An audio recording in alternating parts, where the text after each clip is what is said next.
Hi, Stephen here for the Idiot Quilter, and here's another interview.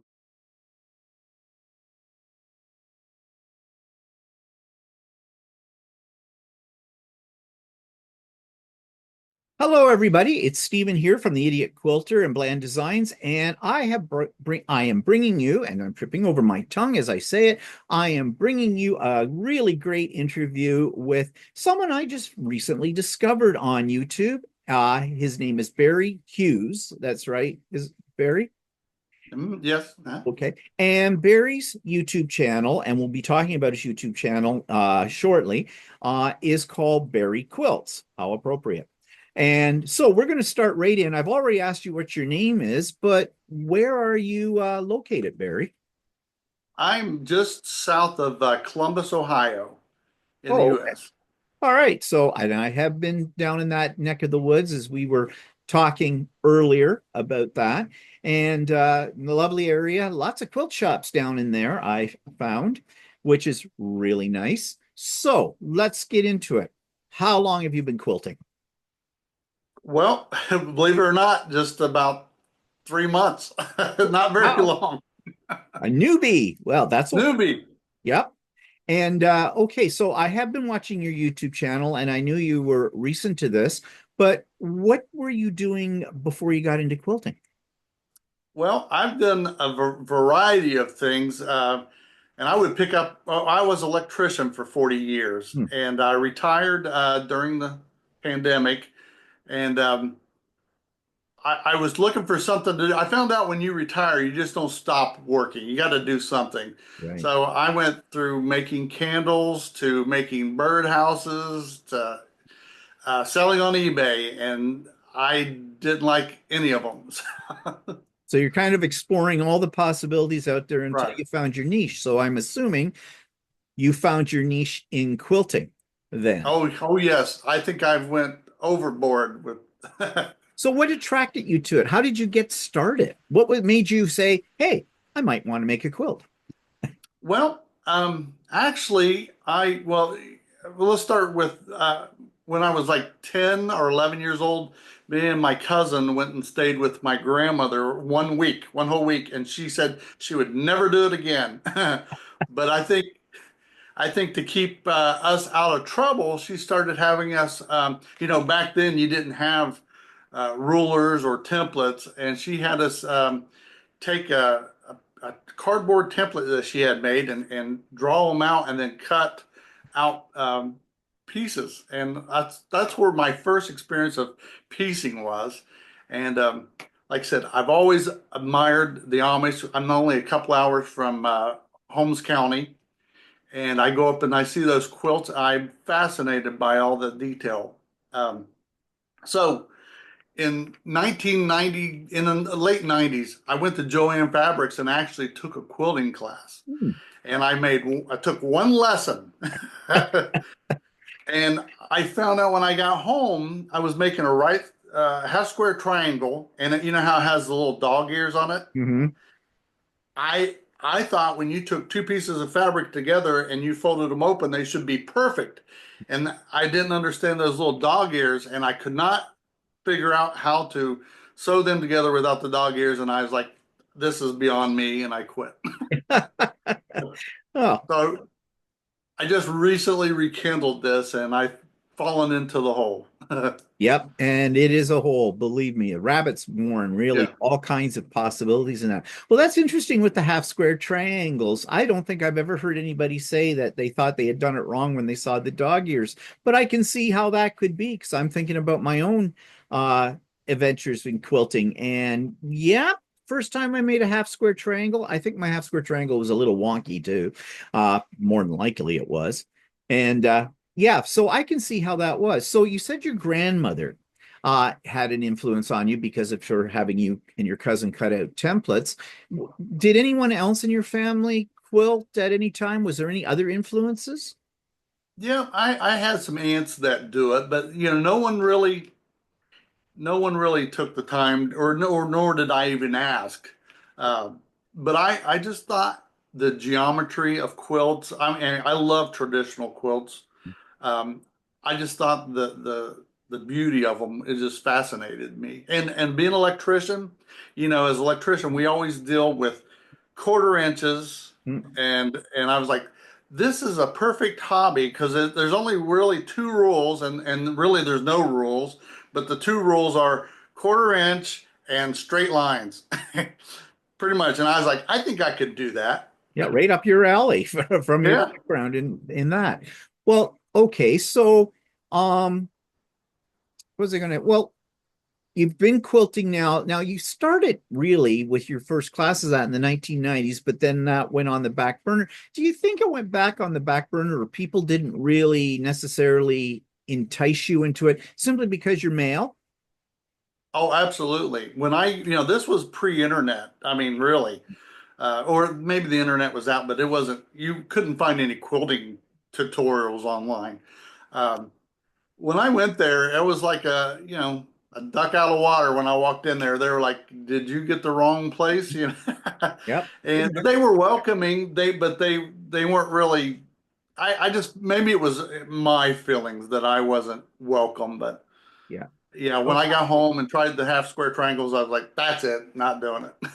well, at the time you did that, that is was definitely a woman's thing. And I think, and I even found it, I only started quilting about 7 years ago.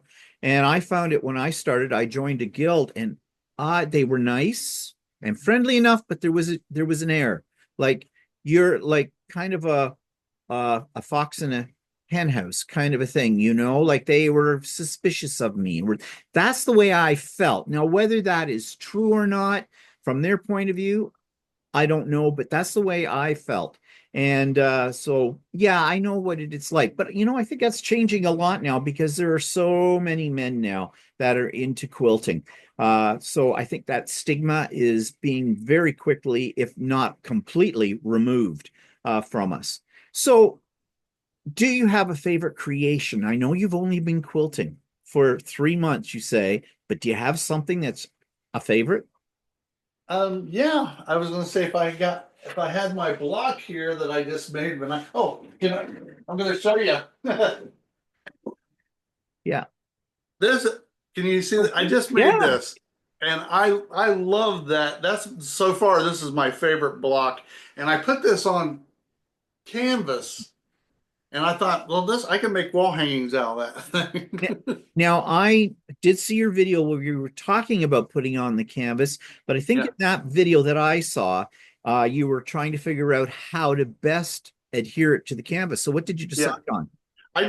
Well, I was gonna do it twice, but I really just laid this thing down and sort of made it like a Christmas present wrapping.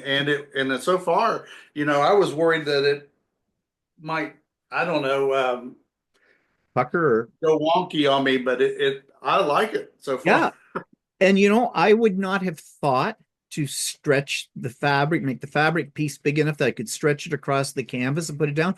In my mind, I'm thinking, well, I guess I could glue it or something like that. But I like that because that's going to keep it secure all the way around. Yeah, You're not, you know, if you glued it, you would have probably edges of it coming up and all that kind of stuff. But that is a nice block, and your color scheme is really good with that block. So you obviously have an innate talent for picking colors that work. And you know, that's no small feat. thank you. Yeah, it Thank you. it really pops off the canvas. So I love it. I think it's a great idea. I didn't really think about that to put them on canvas. Use them as a home decor item or in your sewing room, someplace like that. So I think that's a great idea. Um, so let's talk about how you would describe yourself as a quilter. Like these are labels. And when you start to label, you know, we're all shades of gray. We're not black and white in all of this. But would you consider yourself, and I think you've already hinted at this, a traditional quilter, a modern quilter, freeform, experimental, exploratory? What would be your label? Well, when I first started quilting, I didn't know there was anything but traditional. And now that I'm getting into it, I see all this variety and I was just like amazed. But I would say that I'm still a traditional quilter. Yeah. Well, I think we all start out that way, right? Because we're using Yeah. patterns, we're learning the basics and the whole bit. And then, as you said, there's all kinds out there. I didn't know there were so many either when I first started quilting. And, I would really love to get into the world of art quilting, freeform, but I've tried, and something brings me back to the more, okay, I like to see a pattern. I like, I don't know if I'm willing to trust myself, with my rotary cutter and hack up fabric and sew it whichever way. But maybe that'll come. So I see that you are in the man cave, since you put Yes. the label over there. So this, I am assuming, is your sewing room. So can you describe your area? Well, it's just a spare bedroom that I just bought this house, so let's back up. And this was not remodeled, so I spent the first couple of months in my living room on my YouTube channel, and then I finally got this room painted. And I saw everybody doing the Yeah. IKEA cubicles, and I've got the Husky. I got two Husky rising tables, and that's pretty much it. I'm trying to be a fabric hoarder now. Oh, yes, that comes. That comes. Believe me, I know. And remodeling, oh yeah. I used to be a paper crafter, scrapbooker for many, many years. And the room I'm in right now, which you can't see because I have a backdrop, is yeah, I had to remodel it to, out went the crafting materials, in came the fabric, and it just keeps coming. Believe me. I But hope so. yep, oh, it will. Yeah, and I love it when people say to you in the fabric store, "Oh, what are you going to do with that?" And I said, "I don't know. It's just pretty. I wanted some." So, and they look at you like you should have a plan. No, no, Yeah. it's just pretty. So now that I know you've only been doing this for 3 months, but right now, Yeah. do you have a favorite go-to tool or technique or both? I I'm just well, like I said, I'm in love with half square triangles. I could sit here and make those things all day long. And people try, I know how to do them 8 ways and all that, but I said, you know what? I like making them two at a time, and I just have a blast sitting right here making half square triangles. I love half square triangles too, for the same reason. And now you're saying you're doing it the traditional way, two pieces of fabric, line down the middle, quarter inch on either side, right? Yep. Yeah, Yeah. that's the way I do it. Although I have those paper things, what triangulations they call it, and then there's a program where you can print your own for doing that. And I've tried it. Takes too much time. You got to pull out that stupid paper. I'd rather do it that way. And I never do it the 8 at a time method. I mean, I've Right. tried it, but I just like, yeah, chain chain piecing, just Right. throwing them through. Uh, that. So what about tool besides your sewing machine? You know what? I've been sort of going on this ruler quest, and I've probably gone overboard with buying rulers. So Oh, that's the other thing we hoard when we first get in. We hoard fabric and we hoard rulers. I have drawers of rulers that I've maybe used once. Some of them I've never used at all, but they sounded like a good idea at the time. yeah, And yeah, oh yeah, we're all like that. And I can tell you, once you get going in this down the road, you'll probably end up with about 3 rulers you use all the time. yeah. But I will tell you my favorite tool. I'll show you right here is my cordless iron that I just got. I love this thing. yeah, that's great. Yes, irons are the other thing. We go through a lot of different irons till we find the one that works best for us. I know I certainly have. I have a giant tank iron now because Oh, I hate running out of the water for the steam. It always seemed like every time I want to do it. But now I've learned to do saying I don't steam anymore. It was yeah, it actually was. I mean, I just learned that recently within the last 6 months. And I didn't believe people when they say, "Oh, don't use steam, don't use steam." I'm like, steam's great. It flattens things out. No, it shrinks. And I didn't realize that until one quilt I was working on, I could not get the squares to be the blocks to right. be the size they're supposed to be. As soon as I stopped using steam on them, they came out perfect. So, yep, I learned that with starch the other day. oh yeah, starch will shrink your fabric too, as well. So yeah, I mean, it took me 7 years to learn this. At least you're learning it now in 3 months or something, which is a good thing. It'll save you a lot of heartache, I can tell you that. So let's talk about your sewing machine. I think you just bought one recently. What have you got and why did you Yeah. buy it? I bought because I went through and watched as many YouTube videos and people that I could, and it seemed like the Juki was a well-known brand, and I I didn't know if I really wanted to do this. You know, if had, in hindsight, I would have bought the more expensive model. It was like $300 more. They had the speed control, Oh yeah. but I got the base model. It's a great machine. I will tell you this, if anybody's wants to know, my first machine was a brother, just a little cheap $150 brother.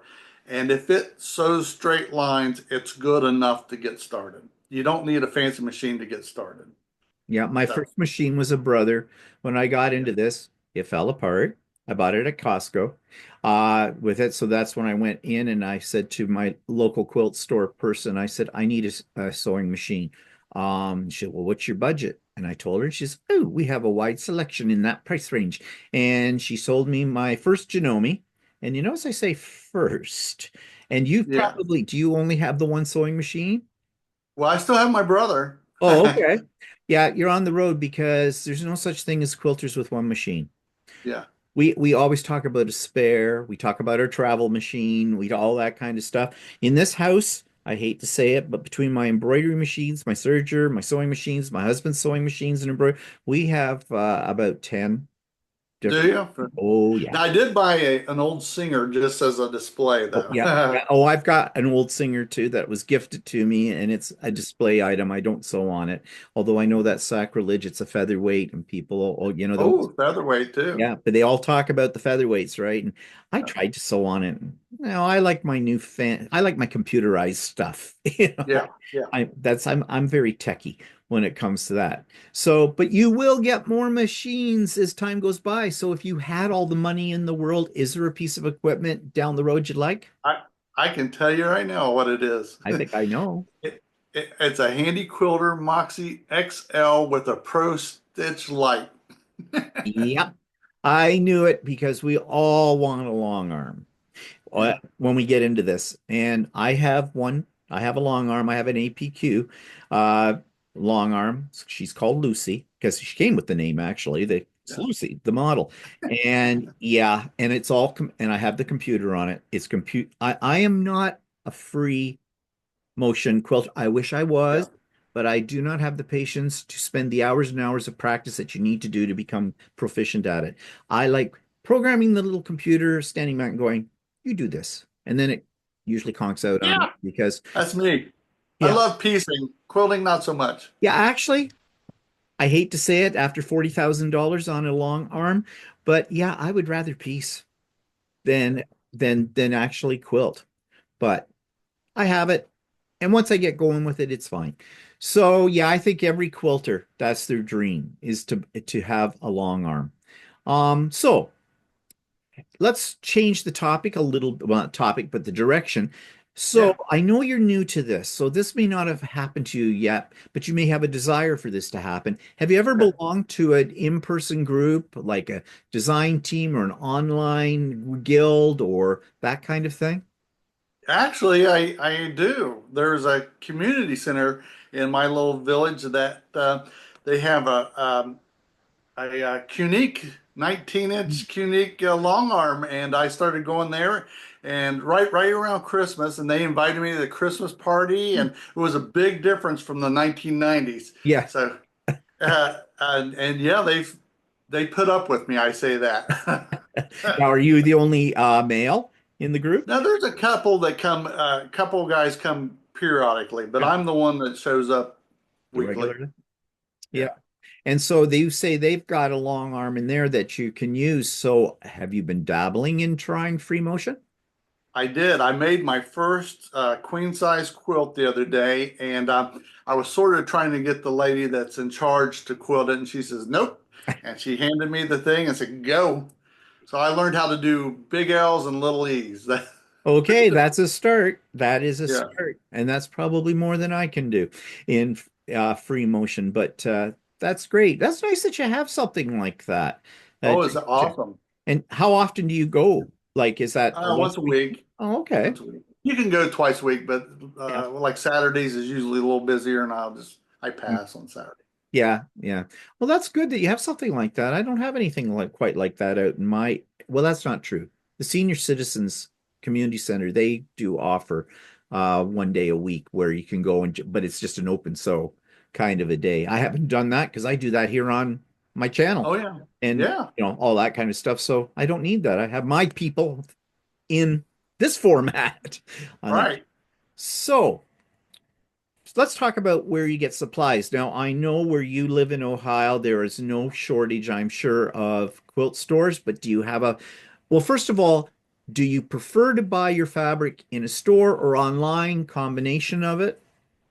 Well, I've been going to, the traditional Joann's. And I'll tell you this, I support our quilt shops, but I'm a newbie, and I just couldn't justify spending 12.99 a yard to practice.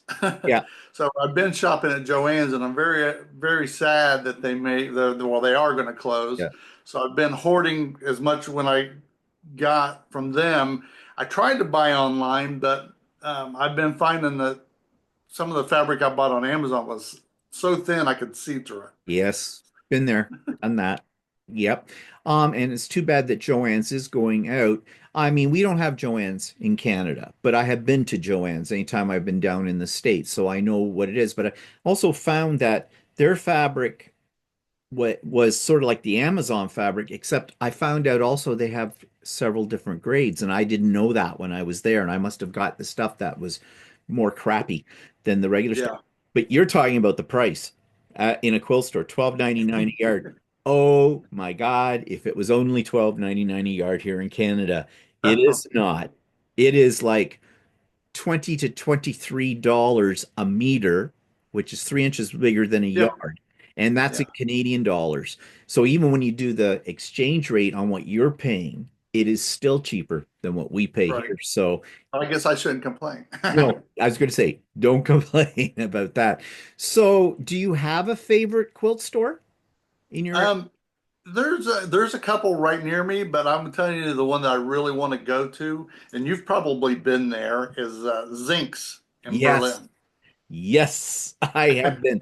Oh God, that place just blew my mind when I walked in. Just everywhere you look, miles and miles of fabric, and the prices are fantastic. Yes. So, I spent a lot of money there when I was down the last time in that area. So, yeah, I love it. I hope that's my go-to. That's my plan. My Yeah, plan is do a road trip, take lots of money. yeah, yeah, that's the thing. Take lots of money and just wallow in it all. Yeah. So, what about online? Do you buy stuff online? No, just like I said, I tried to get some of the fabric on there, and after I said it's probably good for just testing out Mm, new designs. But now I've gotten a lot of comments from people to try, like the Fat Quarter Shop and mhm. Missouri Star, but I really haven't pursued that yet. Yeah. I buy a lot of fabric online only Yeah, because there's a few quilt stores out in my area, but they're not conveniently close. And as long I have found when you buy online, if you know the maker, if you're buying something like Kona or Northcott or whatever, then you know you're going to get the quality you're used to. Because I know some people say yeah, they want to feel the fabric, and I right. get that. I want to feel it too. I want to walk into the quilt store, see all the colors, and just like start to drool. I don't have the same effect on online with it. But yeah, but you get it where you can, kind of a Yeah. thing. I don't know fabric. To see when you mentioned name brand, the only name I know is Moda. Yep. That's it. That's my knowledge base on fabric. Yeah. Very limited. Oh, it'll expand. Believe me, it expands. But I don't buy fabric by name of the brand usually, unless I'm buying it online to make sure I'm not getting some knockoff or something like that. Yeah. I couldn't tell you who the designers are for the most part, like Tula Pink. Yeah, okay. Everybody here have heard of Tula Pink. And there's a few others, but I buy it by when I walk into the store. If it grabs me, the color, then fine. And I hate it on my YouTube channel because, and I should be more conscious of this. When I show what I have bought, a haul, um, people go, well, who's the designer? I don't know. And I'm not going back and look at it. It's on my shelf now. I'm not fine, but Yeah. kind of a thing. But I should pay closer attention to it. But I guess it comes with time. It's whatever is important to you.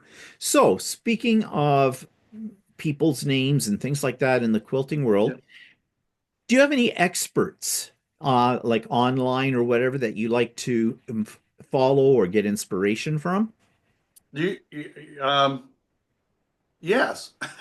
When I first started, I decided I was going to start quilting. I actually was thinking about this a couple of years ago. I watched a guy on YouTube called the Quilting Cowboy. I don't know if you've Yes, ever. yes, I do. I know And who he is. I love to watch his channel. I just wish he'd put more videos out. Yeah, he's kind of taken a back, he's kind of taken a new direction in his life, I think. But I used to watch him back years ago, several years ago, when he was doing strictly quilting and designing his own fabrics Yeah. line and everything. And yeah, I loved his style in that too. Now he's more into the, I don't know, meditation and things like that. Oh, I don't know. Wellness. That's his latest videos when he puts them up, more so than about quilting. But yeah. And the other one was Stephanie Ham. I don't know Hmm. if you remember her, but she passed away. But I learned how to sew a pillow. That was when I got my brother. The first thing I ever made was a pillow. Like, well, yeah, you gotta So start that somewhere. was the start down the rabbit hole. That's how I, Yeah. And I mean, that's how I got into it too. I started watching all the YouTube videos, and I still do. I still have my favorites that I go to all the time. And yeah, but I mean, back when people were quilting in the 70s, the 80s, and that, none of that stuff existed. You had to yeah. go to your library Oh to yeah. find a book, or if somebody near you was teaching or whatever. But yeah, it's great that we have the University of YouTube now that we can go to. So we're talking about YouTube. So let's talk about your channel. And your YouTube channel is called Baryquilts. Yeah. And that's a pretty, like, well, that how did you think of that? Well, and I tell people this is sort of a joke, as I think when I told people that I was quilting, they're like, "Do you know Barry Quilts?" Quilts? It was sort of a statement, not a, Yeah, true. So why did you start a YouTube channel? well, I actually started this channel back in 2017, and it Oh, started out as a weight loss channel because I oh, thought I would document my journey of weight loss, which never happened. And then during the pandemic, I was they basically shut everything down, but they didn't, the interest rates were so low that, and I was a notary, that I started doing loan signings.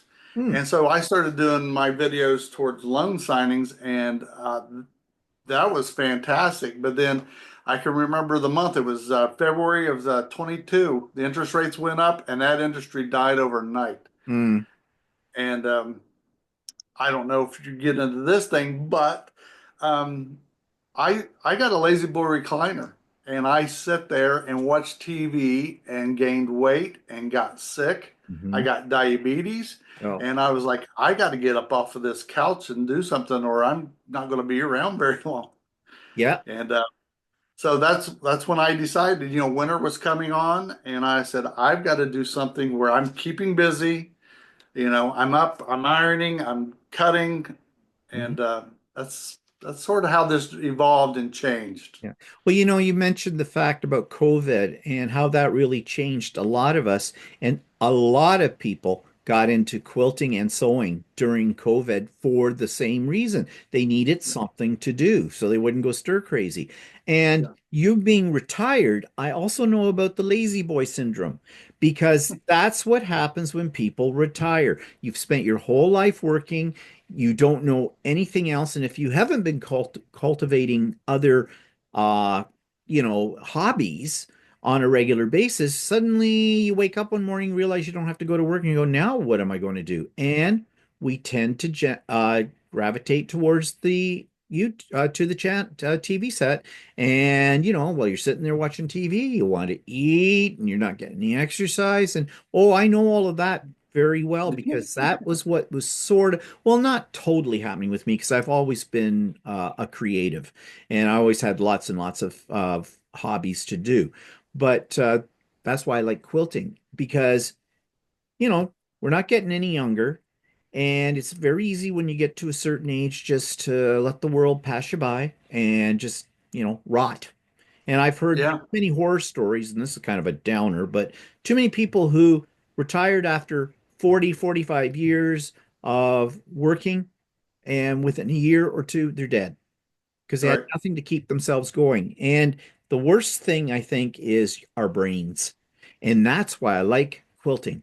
Quilting is mathematical, right, it's creative, it's inspiring, and it covers a whole vast array of the creative arts in there, color picking and design and form and everything like that. And if you keep your brain going, in my theory anyways, you keep the rest of you going too. So that's right. why I like quilting. And it sounds Oh, to I me, agree. yeah, I was going to say, it sounds to me like you're in the same boat with that.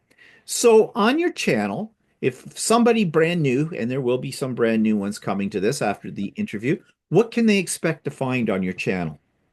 Well, I label my channel as I'm not a teacher. I say this is a journey. Follow me from, you can actually go back from the beginning and follow me from the first day up to today and see my progress over time. Um, I label my channel as a retired electrician who has begun taking up the hobby of quilting, who talks about the ups and downs of retirement. And so it's basically just, you know, what to expect, how to get out of depression. If you're in depressed and you want a hobby, come on and sew with me. Yeah, I have watched yours from the beginning through, and I have Yeah, seen that progression. And I think that's what makes it's more than just a quilting channel. Yeah, and as you say, you're not really teaching, but you're showing your journey. And I think that's more interesting than, I mean, tutorials are a dime a dozen. You can go on YouTube and on any given day and see anything you want to see in terms of learning how to do something. But to see the person behind those and how it has a more of a personal connection with themselves. I think that's what's interesting about the whole thing. And your channel definitely has that. Now I have to ask you a question because I go see it ahead. on your shelf behind you, and I've been fun.